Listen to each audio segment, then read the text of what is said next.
does it think? What makes it move? Why does it breathe? Questions anyone would ask about a man if they'd never seen one before. So for 5 days, a man was borrowed.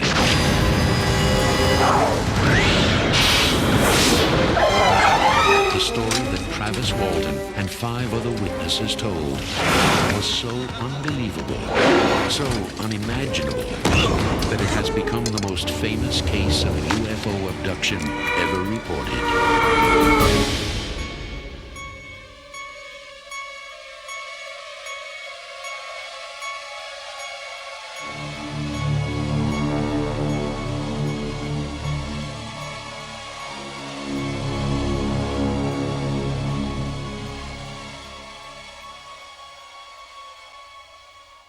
Hello, welcome to Movie Humpers. My name is Bob Sham. My name is Angela. The sounds you hear may be dogs. It is Halloween Humpfest, our first week, and we are every day we have a different theme. Yesterday we started our Hammer Horror Hump Days themes. Every Wednesday we're talking about a Hammer Horror movie, and on Thursdays our theme is called True Threat Thursdays, which means we're talking scary movies.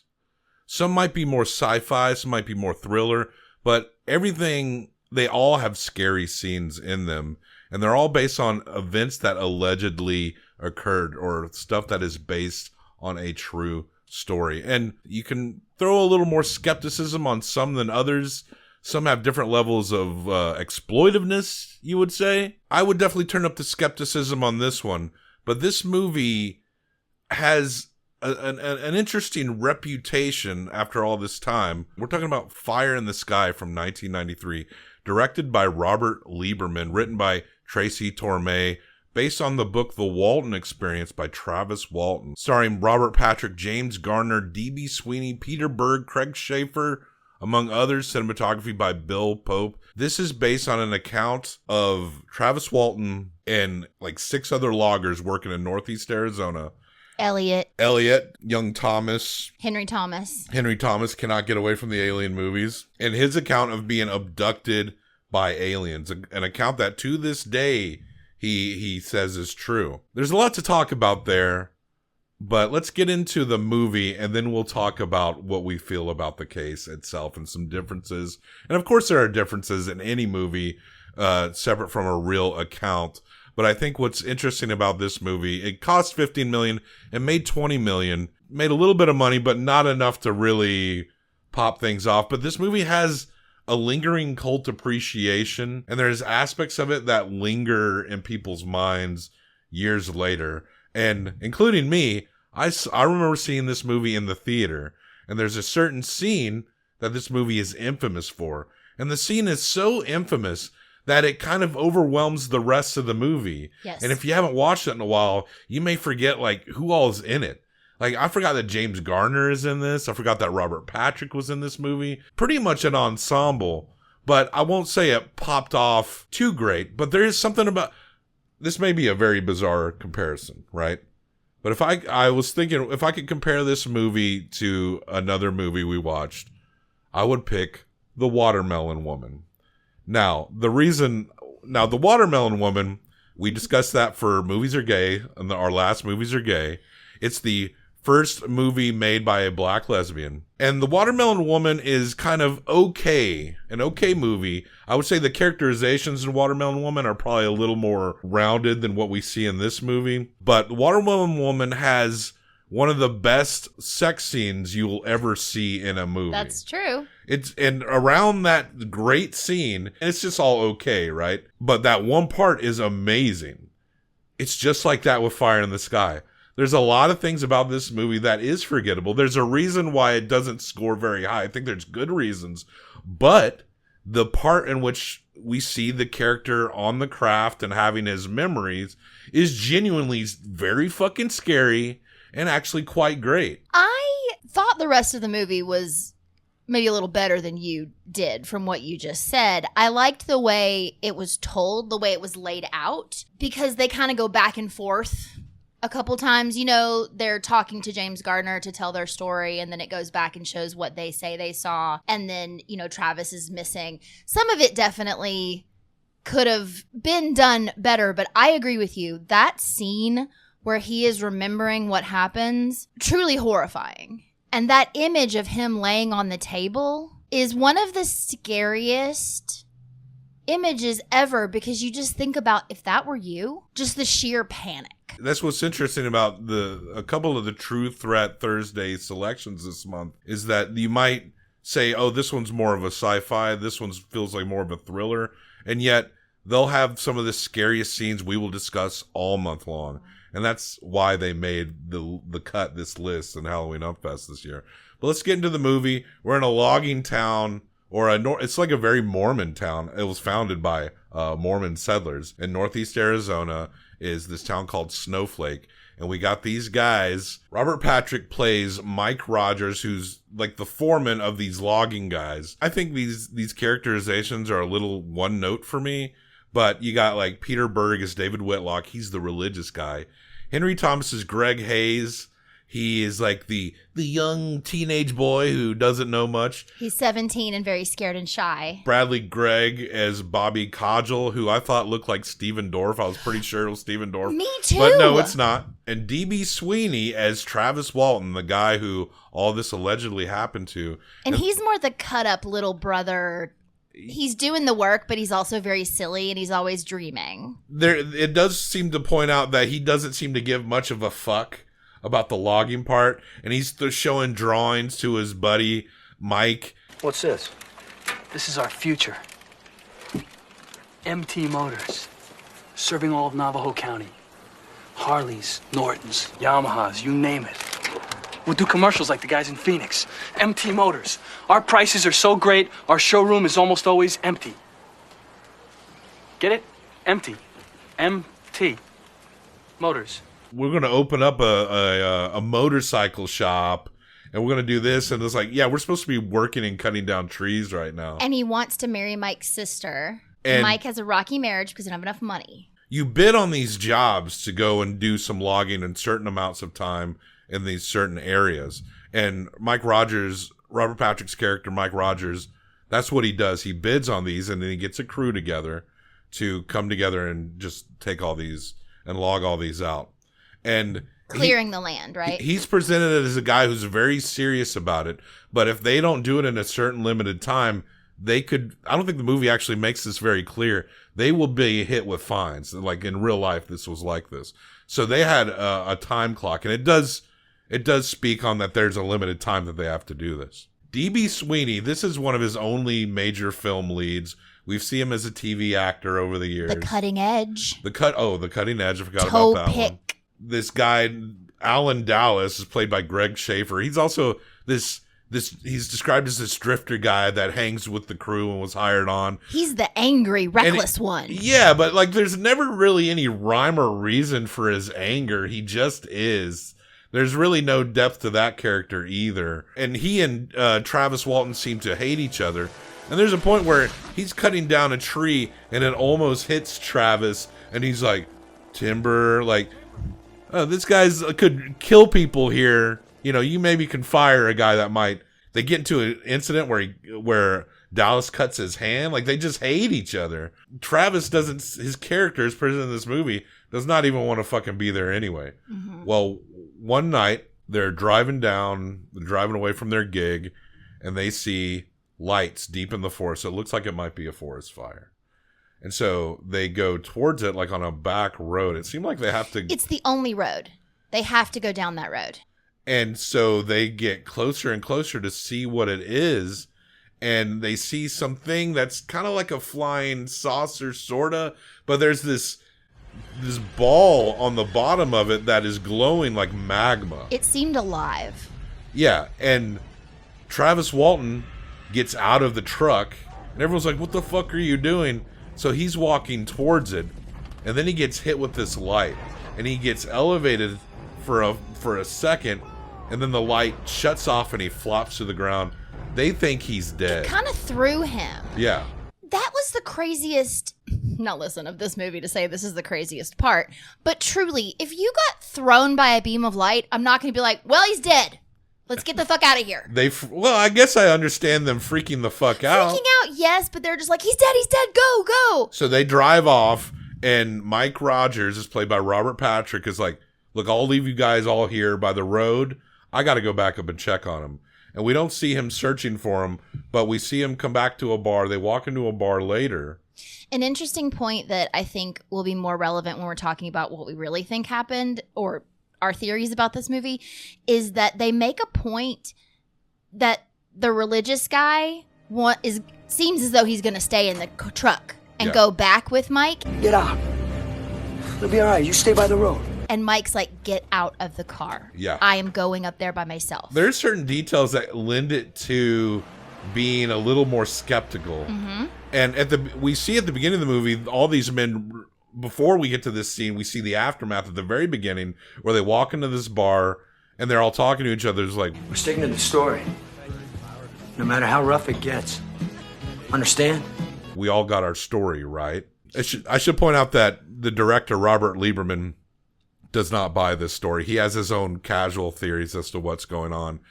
I do too. I'm also very skeptical, but I think there are some bigger questions here as to how he pulled off certain things that we'll get into later. But Rogers does not find him. He's gone. So they all go back into a bar and they discuss how they need to, they all have their story, and then they're going to make the call. Mike is the team leader, but he's also taking charge, telling the story. He's making the phone call. There are points where you'd think that everyone would be mad at the whole group, but he really did set it up in a way that he's the one who went back and couldn't find him. And so some of these people actually think he killed him. So the sheriff comes along, and they all, it's a small town, they all know each other, but the sheriff has to pull in. I guess he's like state fed. He's from a different... They said CIB. I didn't look up what that meant. But at the end of the movie, they said that he had to go back to Montana, which implies that he's full federal. But I know there's state bureaus as well. I was a little confused as to what James Garner's actual position was. It seemed as though they brought him in because he is known for solving all of his cases, and they just hadn't had anything like this ever happen before. Who has? He's walking into a missing persons case that he suspects is a murder case. Yeah. So the whole town is... They've got their UFO stories out there. They tell it to the police. And everyone keeps saying, Mike is a stand-up guy. If Mike says it happened, I believe them. There is a point where they specifically ask Henry Thomas. And what about you, son? Me? Yeah, what'd you see?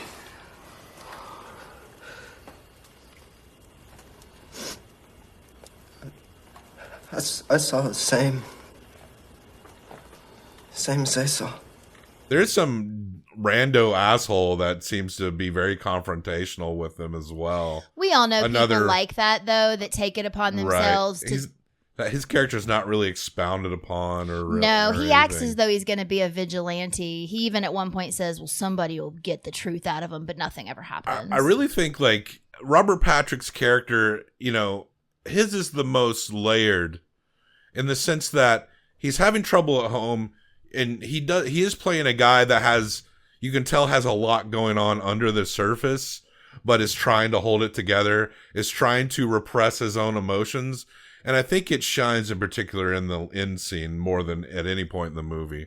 And so I kind of picture him and James Garner as more of the leads in the movie, whereas DB Sweeney is presented as the lead, but I just wasn't like enthralled with his particular performance and how his character is presented. And to know, of course, that the Travis Walton involvement, like, it makes you suspicious of how his character is even portrayed. When we first meet him, he seems so happy-go-lucky, and he just is ignoring stop signs, almost gets hit by a truck, and he's like, ha, ha, ha. Like, he's presented like he's a wild child. And also the darling of the town. This young girl at one point is taking out donuts into a bag, and her mom is like, what are you doing? Because they own the bakery, and she holds the bag out the door for him to come grab. It feels very... when he first silly. When he first goes and talks to Rogers in that scene when we see them together, they're supposed to be best friends, but Rogers is just straight up not talking to him. Like, yeah, why? He seems more like the annoying little brother. Yeah. And also, Travis Walton has a big brother. Yeah. That we meet later. But they do have a very big brother, little kid brothers annoying me relationship. And also, at one point, he says, I'm not going to let you marry my sister. So, a lot of the town is like, did they see a fucking UFO or did they kill this guy? Is there a body out there? Shouldn't we try to find him? This is. He's not on the mountain, remember? They took him. Rogers' wife is stressed out because they all there's no think money. it's a lie, but all these UFO people start showing up. They start showing up, and Rogers seems very receptive to them, at least a little bit later in the movie. He takes the one guy's card, which is more than what he does with other people. They take a polygraph, though there's a lot of resistance to that. And then when they go through the polygraph, the examiners say, everybody seemed to be truthful, but one was inconclusive.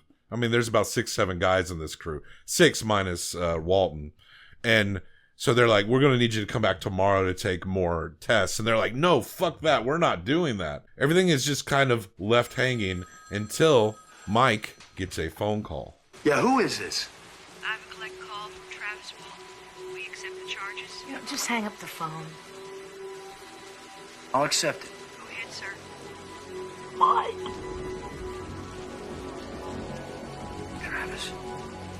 Help me. It sounds like it's Travis Walton. A lot of people have been kind of harassing them. A lot of people are coming into town, reporters and UFO nuts alike.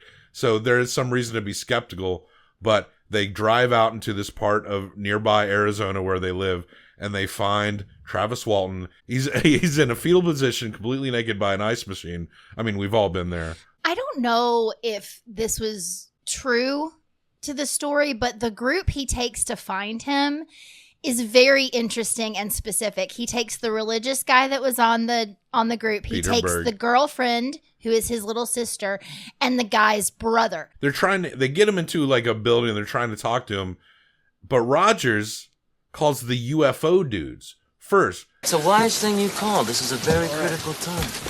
Hey, come on in. We'll get a picture. Get some pictures here. Picture. Mr. Weldon? Not the I police. hated this scene. Not the medical guys. That almost seems like true to their account because that doesn't make sense. Why would Rogers call the UFO guys first? Yeah. So they're prodding them, and everyone around there is rightly like, why are these people fucking here? Like, leave them alone. And Rogers has to be like, okay, guys, that's enough. But Rogers told the UFO people that he was there, and that part doesn't seem to be vetted at all in the movie. It feels very frantic, which it would. The post finding him part, I think DB Sweeney does do a really good job. When they first find him naked, crouched by the ice machine, and she tries to touch him, he starts wailing in this way that is so painful. He sounds like a hurt animal. I think he does really good at that part. Also, he's just kind of not there. Yeah. And he looks terrible. It might even be more the makeup and the knowing that he's been gone for 5 days that made me feel something for him, because he wasn't giving it a whole lot after that first sort of freak out scene, but he keeps having these spells, and this happens to him there where he's starting to remember and he kind of passes out. The words got back that he's back in town, and we never see the police actually interview Travis.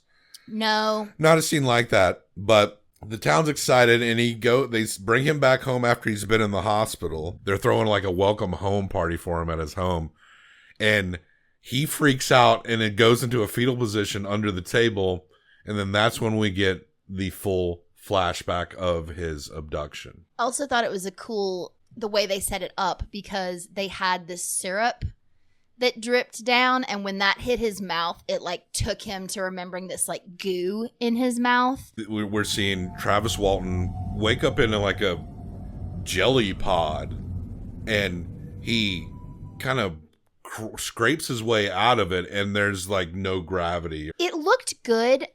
This part went on a little too long for me. He just seemed to be floating and scraping forever. At one point, he crashes into another pod, and there's like a dead guy which looked a lot more rubber than I recalled from my childhood, right?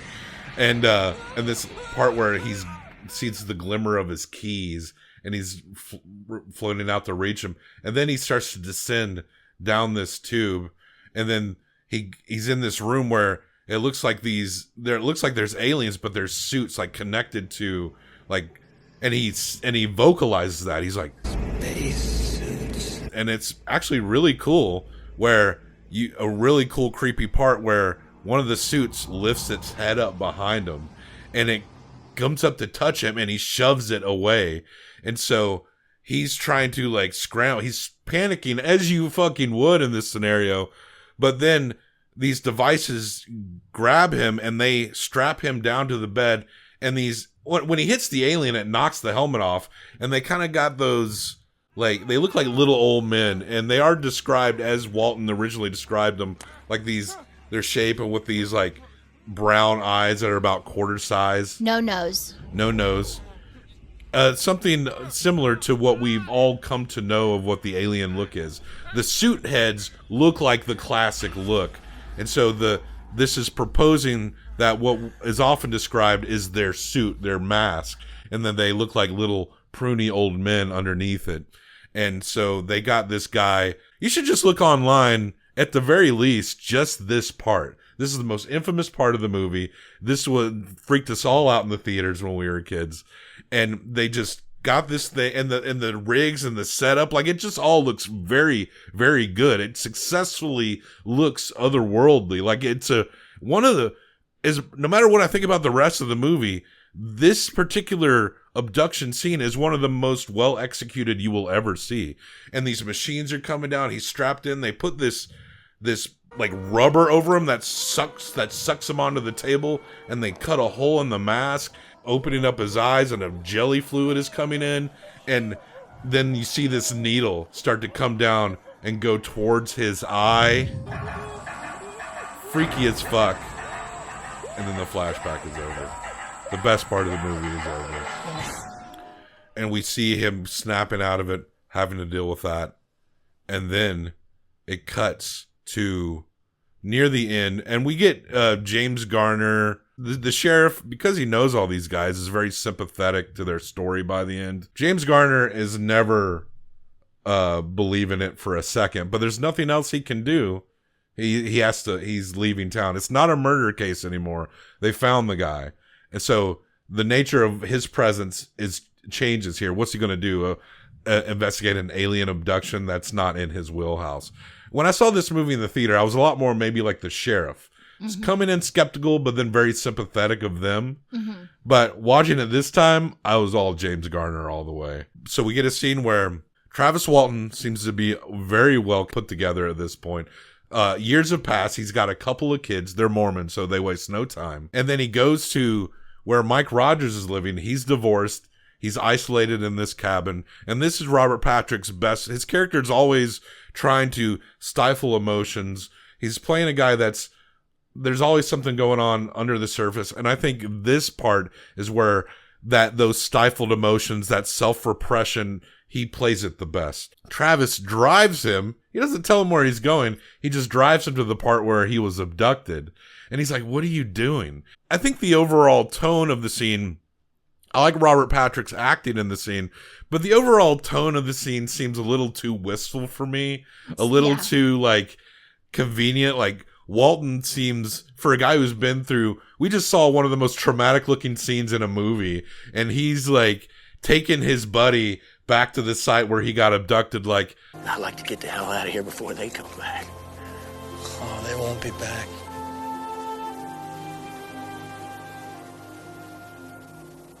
I don't think they like me.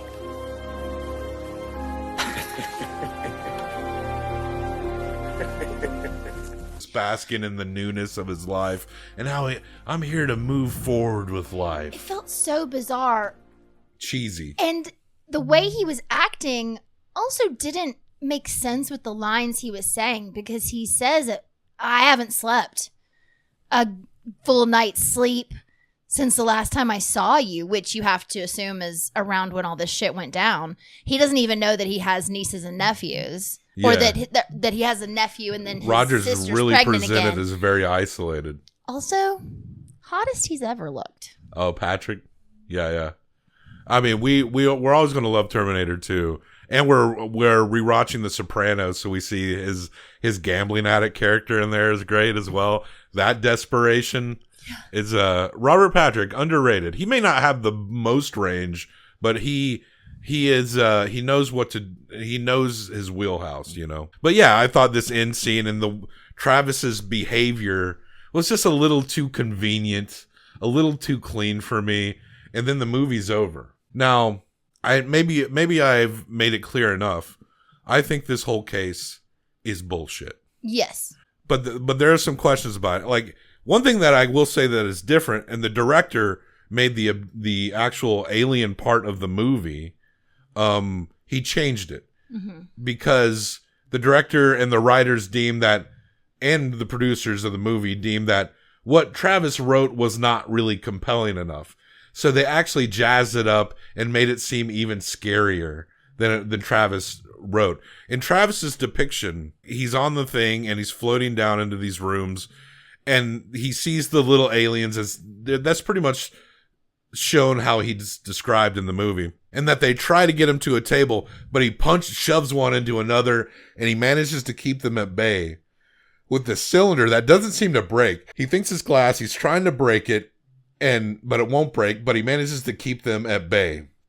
And you can read his account specifically. It's at travis-walton.com. Condensed versions of his book where he talks about the abduction, the alien account, and the return specifically. So you can read these parts for free on his website. And there's another part where he's successfully kept them at bay, and then they go away. And then he goes into this room with a dome. You know, it's like he describes like a planetarium or something, like a small planetarium. And he sees that there's a seat and some nodules and buttons. And he talks about in his own account in the book where he's pressing a bunch of buttons and he's sitting in the chair and he's moving the controls. And he says that he sees what he sees as stars start to shift it around like you're warp driving in Star Trek or Star Wars. Which is very funny because then he's like, "Oh, am I driving this ship? I might accidentally crash it."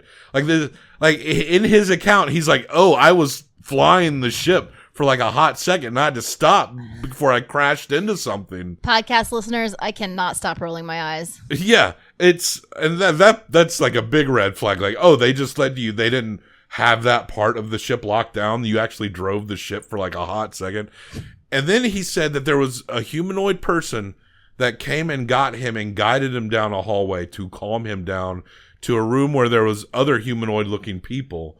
And then a humanoid-looking woman, he described them all as wearing these, like, big bodysuits, and they all kind of look like they would be related. And that the woman in the group puts a mask over his face, and then he blacks out. And that's essentially his whole account. And so any details on what they did to him, the movie embellishes a lot more than what he gave there. And based on what I told you and the listeners, what we saw in the movie is a lot more interesting than what I just told you. Absolutely. So thank goodness the writers and the producers for being like, we can do a little better than what he actually said happened. Like, that actually saves the movie in a lot of ways, how good that scene is. And if they did it exactly how he did it, well, you might have to shift the whole other tone of the movie to make that work, because otherwise it just seems very too straightforward in terms of the storytelling.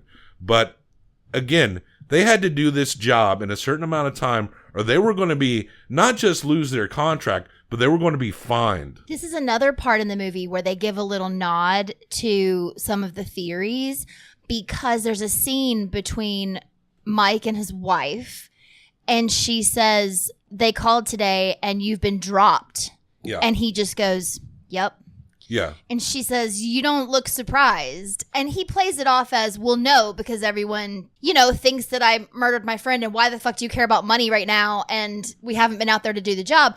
But there's a theory. Well, the contract dictates that unless an act of God stops you from completing this job if you don't get it done at this time. Or an act of aliens. They bid on a job that requires a lot of work in a very condensed amount of time. And it's noted by a lot of people that are interviewed that knew them, including other people that were in the crew, that Travis and Mike were obsessed with aliens. Also, I also recommend going to TravisHeightonWalton.com and reading the bits of the story, because there are drawings that accompany that are drawn by Mike Rogers. Mike Rogers was something of a little artist. And, you know, I showed those images up as I was talking about it. But yeah, I thought that was interesting that Mike was like, oh, let me paint your abduction or whatever, right? They were obsessed with UFOs inherently. Also, this took place 2 weeks after an NBC aired a special called the UFO Incident that starred James Earl Jones as Barney Hill. They aired a made-for-TV movie about the Betty and Barney Hill incident. Prior to this, the most famous abduction story, most widely known. The groundwork here is very ripe and fertile. Like, alien stuff was just very on people's mind at this time. Alien stuff was kind of on people's mind when this movie came out. I think watching like Unsolved Mysteries, alien stuff from that show, definitely helped sell me a ticket to go see Fire in the Sky. And it just revitalized that. And then the X-Files show, I think, aired maybe a year before this. In both eras of where they say it actually happened and when this movie comes out, there's a lot of fertile ground for alien abduction stories and UFO stuff. And a lot of people are just very primed to kind of absorb that information. And because of the timing of it all, whether you agree it's true or not, this story, the Travis Walton incident, is one of the most famous and lucrative for Travis in the long run UFO stories. The Inquirer gave them, I think it's around $5,000 very soon after it happened to tell their story. As far as like how money is distributed here, because Travis Walton, he had a best-selling book, and I think Mike Rogers was in on getting some of those funds. And there's points later after the movie came out where they were thinking about remaking it, and Mike Rogers found out secondhand that Travis was involved in trying to remake the movie, and he got mad and went out on interviews and said, oh, we made it all up to try to... It was a secret phone call, yeah, which makes it seem even more real because he was talking to a producer of the movie. This is only 3 years ago, and he was talking to a producer of the potential remake. And in Arizona, you can record people without telling them. And so the producer recorded their phone call. And Mike said to him, we made it all up. Yeah. We talked about doing a hoax. None of it happened. The producer released that audio. I haven't tried to find it, but it lives somewhere on the internet. Well, maybe Travis made it right, or the project fell through. We never got a remake. And Mike retracted his statement. He retracted his retraction. Which is so dumb. What do you say? Oh, yeah, I said that we were lying because I felt left out. Okay. That was why, yeah, I think he told the truth because he felt left out. Exactly. He was trying to discredit Travis. He said, I don't believe anything that he ever says. He's such a liar. And Robert Lieberman, the director, he says he's like, I'm not sure how he manages to convince the other people in the crew. He had a throwaway theory that maybe they got dosed with hallucinogens or something, which can make you very susceptible. But it seemed like the goal was to either get out of the contract without taking a financial penalty, maybe delaying the contract, or the long-term game of getting their own UFO story out there and making a lot of money off of it. And Travis Walton is still out there today running his own UFO organizations and shit. That's the weirdest part of this story for me, is that there were 4 other men involved and that they stuck with this story, that they passed their polygraph test, but any theory around this does not include them being involved in the planning or execution or anything of this. It's really just Travis and Mike. Well, apparently, as far as polygraphs go, the movie is true when it's stated about how they all seem to pass at that one point, except the Dallas testimony was a little muddled. That was inconclusive. And then they talked about how they did polygraphs for them the year this movie came out. They redid a polygraph. And it's been so much time that it just seems like, well, at that point, you can kind of convince yourself of things, right? Well, and that's all a and they all polygraph passed is. It's just, are you getting nervous? But supposedly there was a an earlier polygraph that was taken in which everyone seemed inconclusive.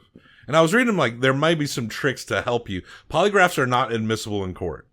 They are not. Right. But they can kind of point you in a right direction or like help to, it can maybe strengthen some testimony, but you're not supposed to be convicted or whatever under polygraph alone. And I've read a little bit about some tricks, like maybe you can hold your breath at certain points. But Travis Walton was on a show that involves like a lie detector thing. I forget the name of the show, where someone asked them questions. And he asked this one question, and he was asked a question, something about, do you believe there's evidence to your abduction? And he said, yes. And that passed. And then they asked him, do you believe that you were abducted by aliens? And he said, yes. It read lie on the show. As I read, it seemed to take Travis Walton by surprise. Now, the question here is, the thing that lends it to the most credibility is that there's so many people involved here, right? That it's really hard to keep a secret amongst multiple guys. The director thinks that Travis and Mike tricked the other guys somehow. And that seems more believable. But also there was also stated that these guys were party guys. They were always kind of fucked up. They were always fucking around. It never seemed like to anyone that they were ever going to finish this job for a variety of reasons. And so maybe they were dosed or something, but I think the real interesting story to me, now that I don't believe it at all, is what did they do to make the other guys believe that this happened? To me, that is the most interesting part of it. And some True Threat Thursday movies we're talking about, there are different levels. Like there's some more exploitive and there's others that seem definitely more real. But this one isn't exploitive to me. Mm-hmm. To be honest, the idea that this guy faked this whole thing for years to this very day to get out of work and to not be taking a fine or a penalty, honestly, kudos. Honestly, I gotta give it up for the scam. You know, it's pretty good. Respect for the scam here. He's the king scammer jammer. He made it work. He and Mike Rogers made this shit work. It doesn't really affect anything. I mean, there was a lot of people that were worried. Allegedly, his family was not very worried in real life, and that his mother was like, oh, I'm sure he'll be home at some point. And that his brother had allegedly said like, oh, we know where he is. In interviews at the time, in the movie, the brother is like ready to fight, trying to find his brother. But allegedly the actual interviews of the family at the time, they were a lot more passive than displayed in the movie. When he came back, in the movie, he has a lot of injuries, like to his face, his nose, his mouth. Like he's got, when they really found him, did he have anything physically wrong with him? I'm really not sure. He may have roughed it a little bit to help with that, but I didn't read anything on like the details of how they found. I didn't read the return part of the story, right? But there would be accounts there, right? There would be some medical records there. Right. But yeah, I can't knock the hustle. Excellent work. You know, one time I didn't show up to this old call center job I had, and I didn't show up for a week. And then I don't think they kept calling me, so I realized I wasn't fired. So I decided, okay, I'll show up at work. And then they were like, you've been gone, or is everything all right? And I just made up like, oh, my grandfather died. I just fucking made it up. Yeah, I have a grandfather in Ohio. He died. And I thought I would just lose time, but somehow didn't lose my job. And then they told me, well, if you just bring in like a funeral pamphlet or any evidence, like a newspaper, that, you know, you can get paid for the time you're off. And I was like, I can get paid for just... So I went to fucking, back then it was just called Kinko's, and I made a fucking funeral pamphlet. I've seen it. And that was, now I was so proud of that. It's good. I was so proud of that, and I turned it in, and I think my boss is a little skeptical, but what's he going to do? Run a James Garner investigation on this shit? Exactly. That shitty ass job, that was the 1 week where I was paid for doing actual creative stuff that I can do, as opposed to the shitty help people activate prepaid phones that they wanted me to. So prepaid. So I prepaid. So I get it. I get the hustle. I respect the hustle. And look, Travis Walton, you can't fool me. But game recognized game. Game recognized game. So we're going to give this movie 1 through 5 each combined for best out of 10. I think the iconic nature of the actual scene it's another element where something really great elevates everything else that's pretty mid. I'm going to give it a 3. I'm going to match. Okay. I agree with 3. All right, check it out. We're in the B- territory. It barely hits the B. We got Fire in the Sky by Robert Lieberman. Let me spell that name correctly. And it is in between the movies Ewoks: The Battle for Endor. Wow, we really like that movie. Underrated Ewoks: The Battle for Endor and Guardians of the Galaxy Volume 3. It's in between those movies. That kind of makes sense because Volume 3 had some good moments, but overall very mid also. Yeah. But yeah, that's Fire in the Sky. How did he convince...